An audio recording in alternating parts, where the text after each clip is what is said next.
Update Kemcho birthday.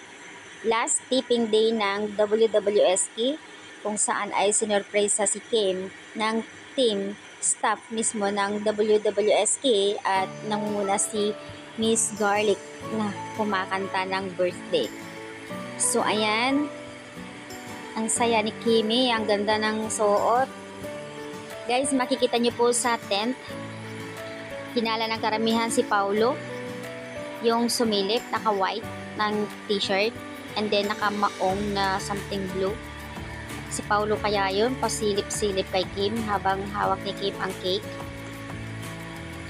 At doon sa loob ng tent, malamang sabi ng iba, si Paulo yun kasi nga last day tipping nila, baka raw ay nag-uusap sila sa loob ng tent.